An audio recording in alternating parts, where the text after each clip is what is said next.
Melissa. Is Melissa here? Hi. Is Melissa here? Of course, Melissa's here, Yes. folks. Yes. Thank you Look very at much. this shining light of social care. We're delighted to have Melissa with us today. For those of you that are unaware, Melissa is a registered manager, and I'm hoping she's going to tell us a little bit about how she's managed to achieve that. But she's registered manager at Affinity Homecare in Shrewsbury. She is a proud Institute of Health and Social Care management member.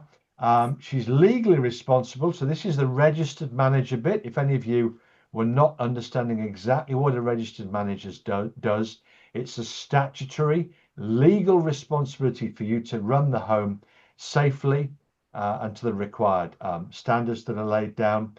She oversees daily operations, leads the care team, ensures regulatory compliance and safeguards service users. I'm not going to go on too much about Melissa because you're all about to find out just how fabulous she is. But Melissa, we're very grateful to you for coming along today to talk to the Arden University students. I think we have something like 260 registered for today's event, so no pressure, but you've probably got quite a big audience. Okay, Yes. Thanks, John. That's if I great. may hand over to you. Thank you. Yes, thanks ever so much, and afternoon, everybody. Thank you for giving me the time to talk about what we do here. And I've been tasked to talk about interview skills, which is something that part of my role is very much getting involved with the interview stage, for taking on employees within the business.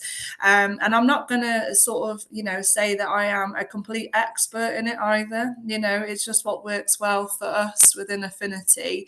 But I've been sort of managing services now for over 10 years, and these are some of the sort of top tips that I have, and it's just something that I would like to share with everyone today. So please bear with me and I'll get through it. But as John mentioned, my name's Melissa, and I am the registered manager. So I am very, very involved with the business. So I feel it's very important to sort of get to know the people that we recruit, because at the end of the day, we have a duty of care for the individuals that we look after. And just to give a bit of background on my experience overall, I was when I first joined the social care, I came straight out of education. And I went from working from a care assistant position, and then I moved on through the ranks quite naturally. And one of my sort of biggest achievements that I've ever been able to do is at the age of 21, I was a registered manager, and I was probably one of the youngest registered managers in the county. I can't take the credit for the country because I don't know what the statistics are up and down the country, but within the county that I work in, I was one of the youngest to start the career. And in sort of that process of moving through the ranks, it's having to pick up on different skills. And John had actually referred back to a book that I is like a little, that's my book to go to, because I believe compassionate leadership is really important, especially in the line of work that we're in. And then one of my second achievements is that I actually was approached to become a non-exec director for a not-for-profit. So alongside my day job, I also go and do the director role for a non-for-profit organisation, which is called Partners in Care. And they are the care association within Shropshire, Telford and Wrekin. So that's just a little bit about me. So I think for me, one of the things that is always a question is, how do I build that confidence when I'm feeling really nervous? And I think for me, particularly, I always found that, because I've been interviewed, that's how I've got into my role today. I always found that as long as you sort of as natural as you can possibly make it, I always found that practicing to myself or with a friend or with family was quite good, because that sort of helped settle the nerves a little bit.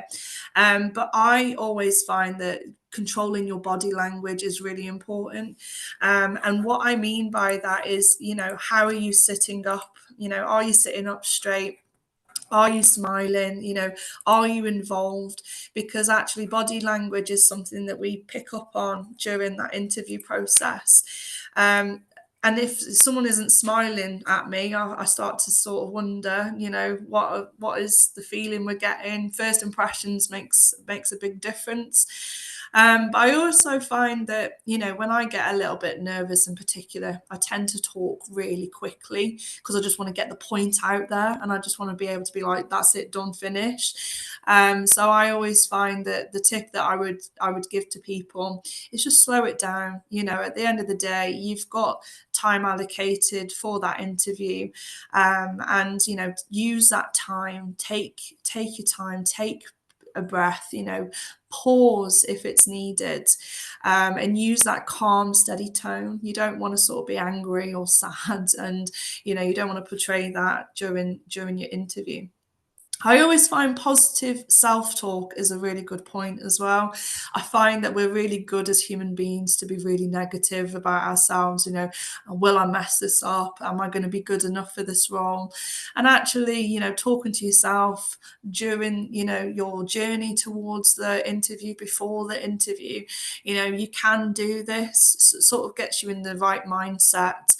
And I find that helps a lot with the nerves.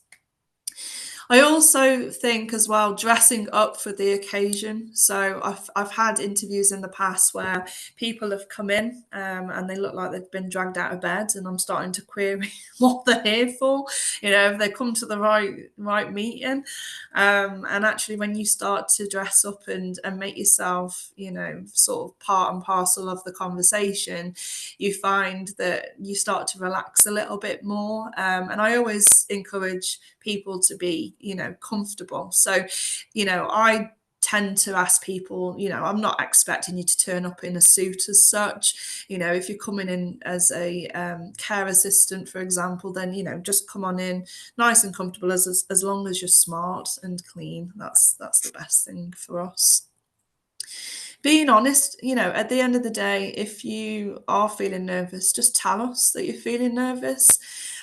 Because actually that shows that authenticity. And for me, that is important, because we're not looking for you to just answer the questions. We're looking at understanding you as an individual, as the person that you are. And I always sort of say to people, focus on myself when I'm interviewing, because at least then you're not focusing on the nerves and how you're feeling at that point. And maybe, we could sort of pick up on that as we go through an interview stage. So what other tips would I give? And I think for me, it's really important that you understand the role and the setting that you're applying for. And I think, go and do a bit of research, because then that just shows us exactly how much you're sort of wanting to be part of that team. And most people get us a little bit confused, because social care covers a variety of different settings. So, are you applying for a care home, or is it the supported living element, or is it home care like we are? And what does that service offer to employees? Because it's not just about, what you can offer to us as as an employee. It's also what can we offer to you as an employer, and look at those benefits. Is that something that you can align yourself with? What sets people apart? So if I'm going to have somebody applying for Affinity, one of the questions I ask is, why did you choose Affinity? Because our area in particular is very heavily saturated. I know the market, and I know that some companies offer other things to what we do. So one of the key questions for me is understanding, what have you picked up on there? Because actually that shows me how much you've used your initiative to go and look at that. Know who we care for. So again, social care also covers people with disabilities. It covers children, but primarily we deal with older adults, because this is really important. If you don't get it right, then it can actually possibly affect your ability to fulfill your duties. You know, you might have turned up to an interview ready to look after children, but then during that interview, we're talking about older adults. You know, you might feel like you're cornered into accepting the role, and it's just about having that understanding. You know, what is it that you've applied for, and then you'll know that you could then give your 100% to it. And be ready to explain why you want to work in social care, because showing your passion for helping others goes a long way. It's not one of those jobs that you can sort of just turn up to, get on with, earn your money, and then move on. It is very much, you've got to have that level of passion behind you to be able to deliver that. And that's really important for us. And also, it's been ready to show that empathy and values section. So, you know, what do we look for? Well, we actually look for certain attributes. So, are you caring? Have you got a level of patience? You know, are you respectful, and are you trustworthy? Because at the end of the day, we're dealing with people, and it's important that we have people that, you know, align with those values, because if not, it can cause, you know, issues later on down the line. And I always like to hear examples. So, how have you shown kindness? Give me an example of that. Maybe you've helped somebody in everyday life, whether that be helping a relative, whether you've done volunteering, or you've done some stuff at school.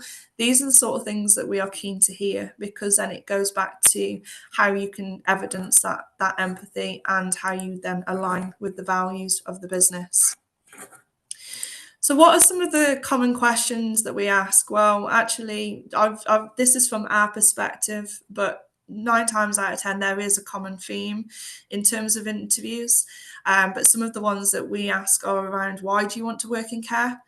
And what does person-centered care mean to you? And how do you deal with a difficult situation? And how do you handle stress or emotional situations? And the reason we go through some of these key questions is around the fact of, how good are you at being resilient? You know, what happens in terms of managing work-life balance? Because we have to look at future workforce planning. And what does person-centered care mean to you? Because at the end of the day, it's about delivering a service for an individual that is requiring that service.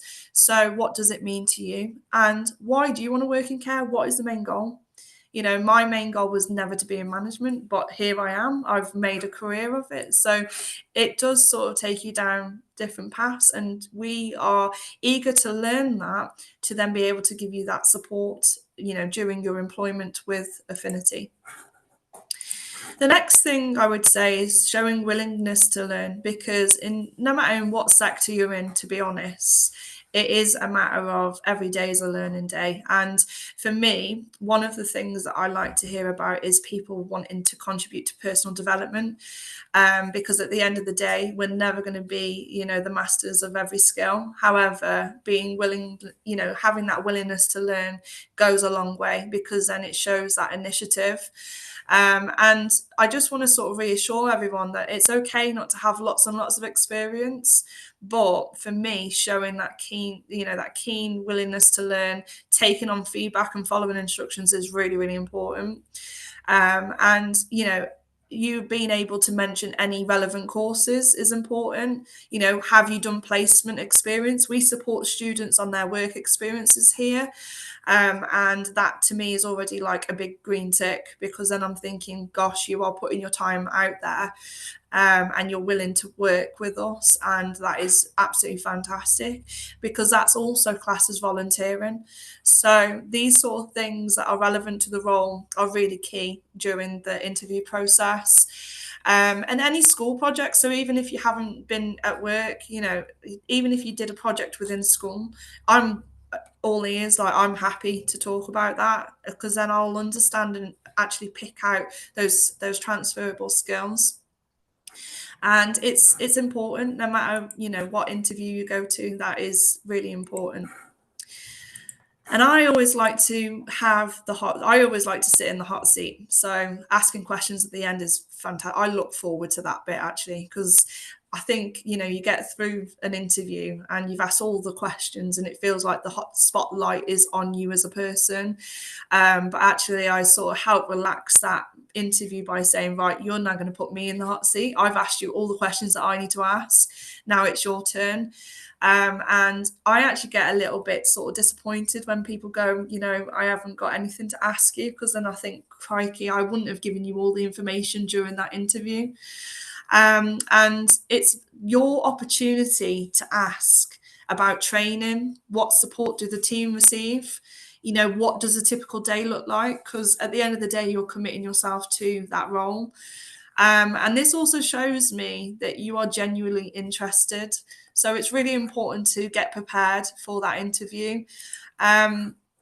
And I also think, you know, let's think about pre-interview. How do you get to that stage? And I think it's about looking at making sure that you are, I've touched upon this very briefly, but you are neat, clean, professional appearance. But as I said before, we don't look for formal all the time. It could just be that you're presentable.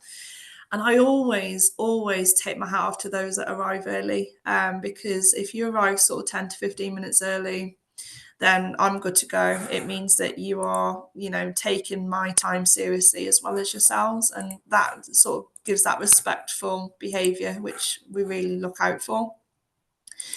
And I think some of the other skills and tips I would give is just be yourself. You know, using polite language, speaking clearly so that you understand on both parties, and smile. I've had interviews in the past where, you know, people have just generally not given much hope to the, you know, they didn't really want to be there, weren't very interested. So then I wasn't very interested and I actually ended the interview early. And be honest with it, you know, yourselves. If you generally don't know, then ask the question, because certain interview questions can be reworded. I think sometimes they can be heavily, you know, allocated around that a particular subject that they want you to answer. And for me, you know, it's about, if you don't know, then that's fine. But sometimes it's just a bit heavenly used with jargon. So maybe the jargon just needs to be broken down a little bit. But actually, for me, it shows that you are also willing to learn about that and you're open to that learning. So asking questions, honestly, isn't a problem. So some of the key values I've just broken down a little bit more, but we are looking for people that have compassion, respect for dignity and privacy, reliability and punctuality is really important, teamwork and good communication. And then following it up, so I think sometimes this is one of the things that, I mean, it's just about asking those questions. You know, how often do you, well, if you've ever gone for an interview, my question to you guys would be, you know, do you follow it with the thank you message?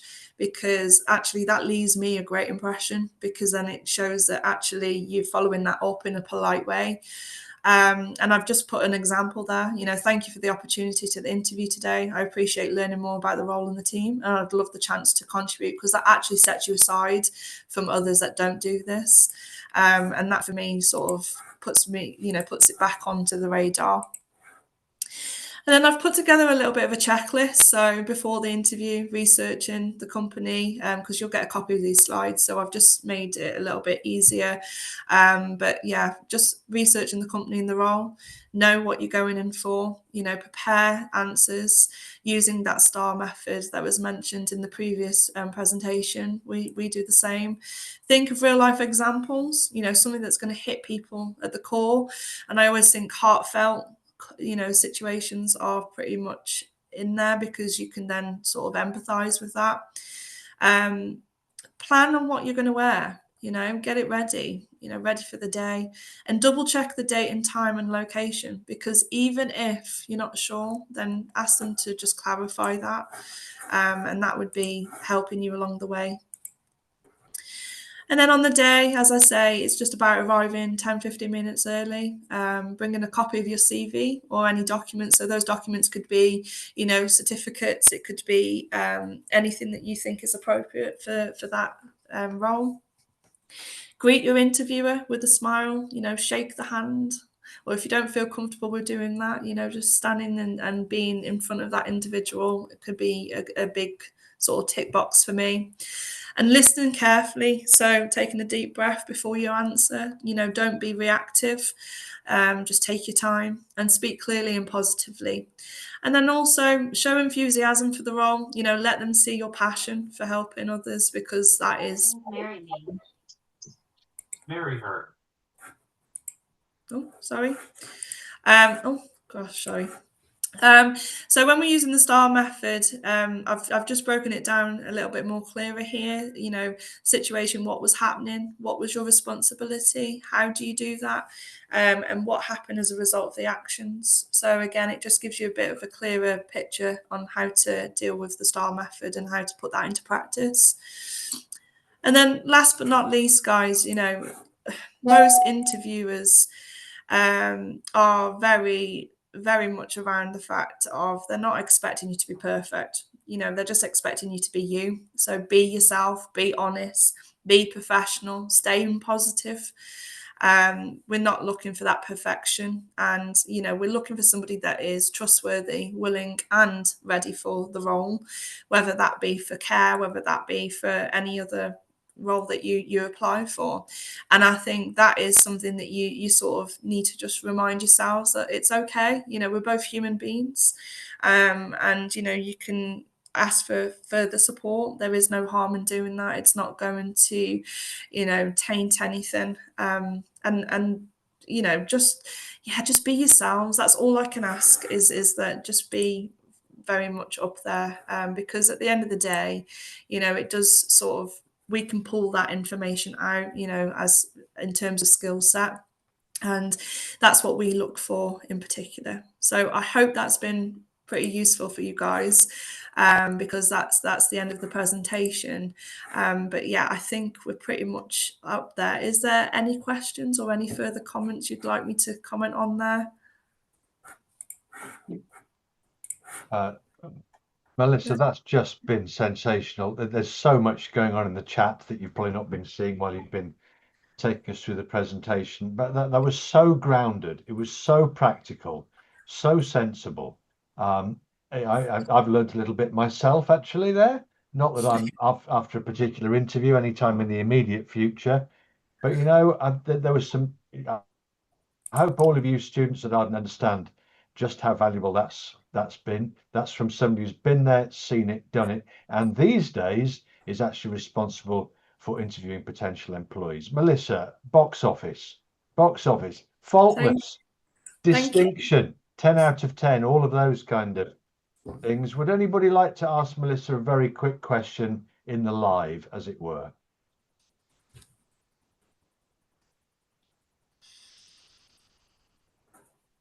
Oh, I think there's I think you've aced it. Yeah. I think there's one about anxiety, so where they panic a lot. And this shows during the interview. So what do I suggest you do? Well, to be honest with you, if I was interviewing yourself, so this is just from my own personal experience, if I was to present you with that interview, I would actually set the expectations. So at the very beginning of the interview, I actually talk about the fact that, look, just be calm. Everything's going to be okay, and I actually give them a bit of an insight of what to expect. So I talk about the fact that we're going to go through a couple of questions, and if you're not able to answer them, then please just talk me through that. Would you like a drink? I always ask them if they want a drink. If that's a cup of tea, cup of coffee, get that ready for you. Might have some biscuits on the table, so we try and just relax you as best as we can. And I also explain that to get the best out of you, to get you through the interview, it's just about being yourself. And if you are feeling a bit panicky, I will pick up on that, and it might just be that I sort of slow the interview down a little bit, make sure that you've got a good understanding, maybe support you to answer those questions. So where I feel like we haven't quite hit the mark, then I will sort of guide you in a way without answering it for you, and then I will give you a bit of feedback at the end of the interview. So no matter whether you've actually been accepted for the role or whether you haven't been accepted for the role, at least you will get some feedback to reflect on at the end of the interview, so that you could go away without thinking, have I got it? Have I not? Did I do well? Did I do not? And actually, it's about just going away with a clearer mindset. I will also check in on you and just make sure that you got home okay, and give you some feedback in an email and follow that up in writing. And then hopefully that will help you with the transition for the interview stage. I tell you, hands up if you want to go and work at Affinity for Melissa. We do. I mean, the thing is, we've been there. I've been there myself, so I've been able to sort of put that into my practice as a manager. And in terms of, we don't just think of, can we employ this amount of people at any one time? It's got to be for the right people for the longer term effects. We want it to be a long-term solution rather than a quick fix. Retention is really important for me, so I have to get it right, because equally you have to make a first impression and I need to make a first impression, so it falls on both parts. Yeah, I think that's absolutely right, Melissa. The other thing I would point out is, look, there's a shortage of good, skilled people with the right attitudes and values and so on. Yeah. So, it's just stand out, do what you need to do to get across the idea that you are one of these few who've got what it takes, and you'll get a warm reaction. Melissa, that was fabulous. Thank you. Thanks a lot. Thanks. Really lovely. I don't think this will be the first time that we ask you to do that particular presentation.